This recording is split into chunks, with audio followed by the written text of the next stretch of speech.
Hello, hi students. Welcome to M.Educator's Academy.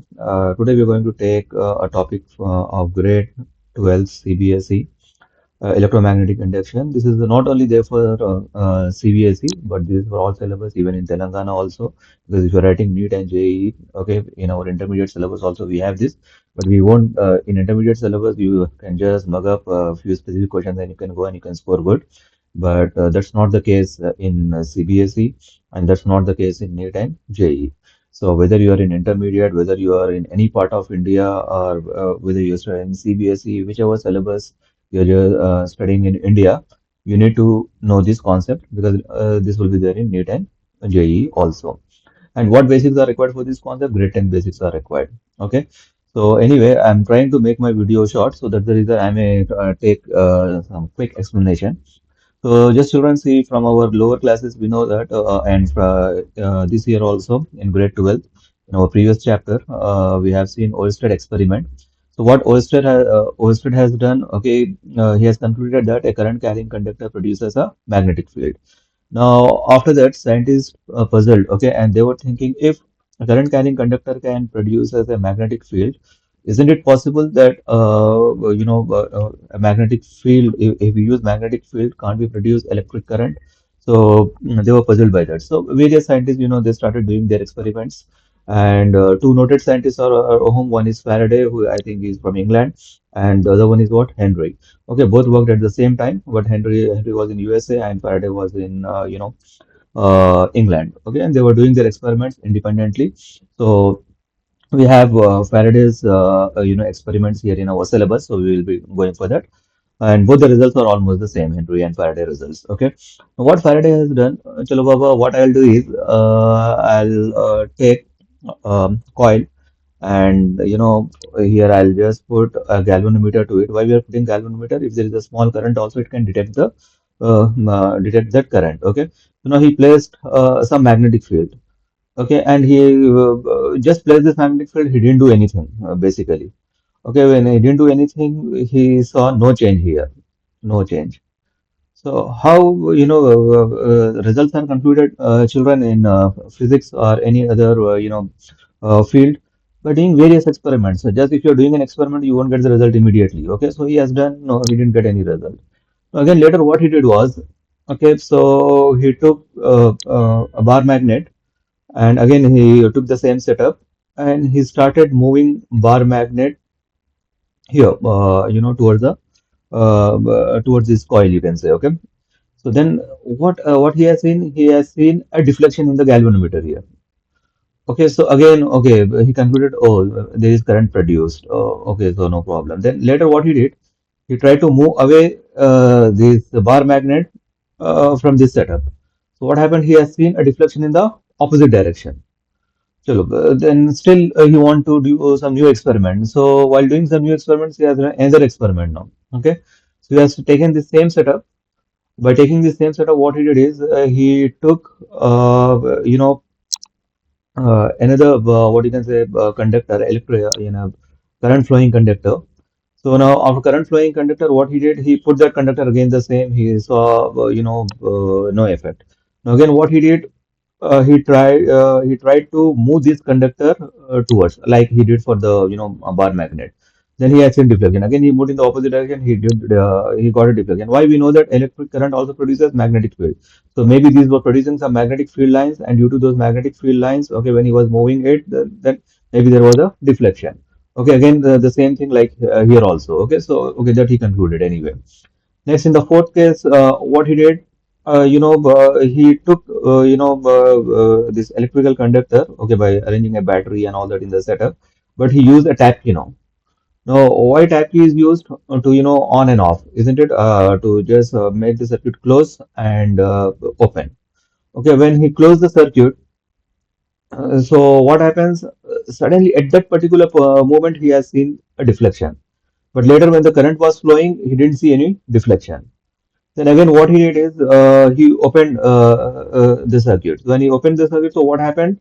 Again, when he opened it, at that particular moment, he saw deflection in the opposite direction. But later, he didn't see any deflection. So generally, until here, he was thinking that it's the relative motion. Maybe it is a relative motion. See, that is what we do experiments.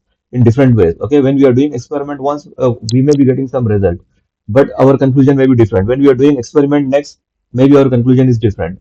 So here the conclusion was relative motion. Maybe it is relative motion, he thought. Okay, so because of this relative motion, maybe that current is getting produced, he thought. So later, what he did here? Oh no, no, it's not the relative motion. These are what the magnetic field lines. I mean, the change in magnetic field lines. So what is happening here when he's taking, let's say, 0 to 15 amperes? So 0 to 15 amperes means directly 15 amperes current won't be reached at a time, right? So it starts from 0, 1, 2, 3, like that. In some time only, let us say in fraction of second. And so what it might be happening when the current is reaching its maximum value, it will flow the same. So when it is going from 0 to 15 amperes, so what is happening? There were different magnetic field lines going here, right? That means what is happening? There is a change in magnetic flux. Okay, so same thing when current is dropping to zero, also it happens in the opposite direction, the same thing. Okay, so means again the magnetic field length at the last it goes away. So that might be the reason I seen deflection. So what he has concluded at the last, he has given two laws based upon that. Whenever a conductor is placed in a varying magnetic field, an EMF is induced. Okay. So, and if the conductor EMF is what, like gas potential difference. Okay. If the circuit is closed, so what will happen? Current is induced, and this current we are calling as what? Induced current. Okay. So that is the first law. In the second law, what he has done, the induced EMF in a coil is how is that induced EMF? Okay, because already I have told you that a change in magnetic flux, isn't it? So the induced EMF in a coil is equal to what? Rate of change of flux linkage, okay, or magnetic flux, we can say. Okay, so this is what induced EMF. Okay, this is induced EMF. So this induced EMF is proportional to what? Delta phi by delta t. How it is if there is a change in magnetic flux, there is more change in magnetic flux, more EMF. If there is less change in magnetic flux, less EMF. It's like that. So that's the reason it is directly proportional. So this epsilon will become equal to what? K into delta phi by delta t. So K is equals to what? Minus 1. Why it is minus 1? We'll see this in Lenz law. Okay. So epsilon equals to how much? That is EMF is equals to what? Minus delta phi by delta t. Children, I would like to give you a small, knowledge about magnetic flux. What is magnetic flux? We know that the total number of magnetic field lines are the quantity of magnetic field passing perpendicular to a given surface area. Okay, I'm going a bit fast because I need to finish the video in as soon as possible. So phi equals to what? Which is BA cos theta, we know, and the unit is what? Weber. Now here also we need basics, children. Okay, again how these units are derived and all that, because many children they don't know how to write units and all this properly. So generally what we have the formula, we have magnetic field equal to F upon QB. Okay, let us forget about angle for now because I don't have time to teach all that. So now it is what? Newton per ampere meter, you get it, isn't it? So this is Newton per ampere meter is what? Tesla. Okay. So now that's the reason 1 Weber is what? 1 B. B is what? Tesla. Tesla A is what? Meter square. So Tesla is what? Newton per ampere into meter. Okay. So this will be the units. Now Lenz law. Okay. So what Lenz law is stating? What is the difference between Faraday's second law and Lenz law? Lenz law gives the direction. Okay. Now, generally, what is happening here? Let's say in Lenz law, what Lenz has observed, when you are moving a magnetic, when you are moving a bar magnet towards the coil. So, generally, what is happening here? This end will behave like what? North pole. Okay, because it will try to repel it. This will try to repel it. So according to right hand thumb rule, if this is behaving like north pole, then how the current will be? Current will be in the anti-clockwise direction. Okay, so you just use your right hand thumb rule. Okay, so this will give you anti-clockwise direction. Okay, so that means remember one thing, a very short trick over here. If you're just moving this bar magnet towards the coil, so what will happen? This will be as north pole, and this is the outer surface. Okay, this surface, in this surface current will be produced in anti-clockwise direction. Okay. Similarly, if you're moving magnet away, so what will happen? This will behave like south pole, because if you're moving magnet away, it will try to repel.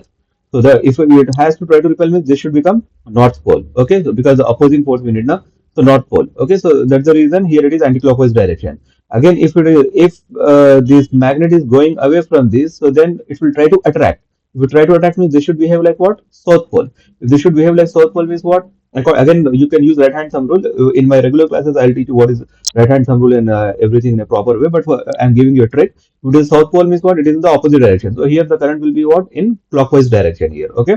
So that's how you can understand this one. So that is what I have written Lenz law over here. And one more important thing is, children, the conservation of energy, that can also be asked in exam. In conservation of energy, what is happening? When you are moving this bar magnet towards the coil. Okay, so generally what is happening here? Here a repulsive force is produced now, because this will behave like north pole.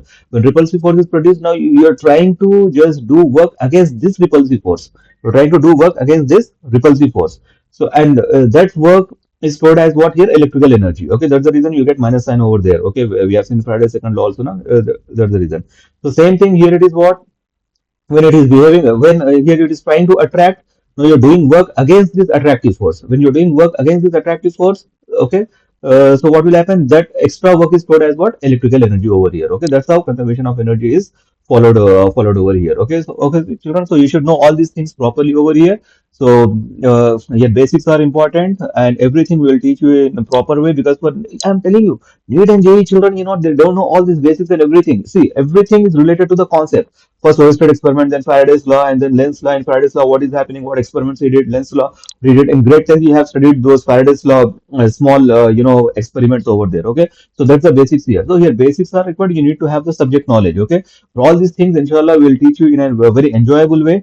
Okay, so you can just join our academy. We have online and offline classes, both we are providing, and inshallah, our online classes will also be like our offline classes. Okay, you can just, if you like the video, please share with your family and friends. Okay, thank you.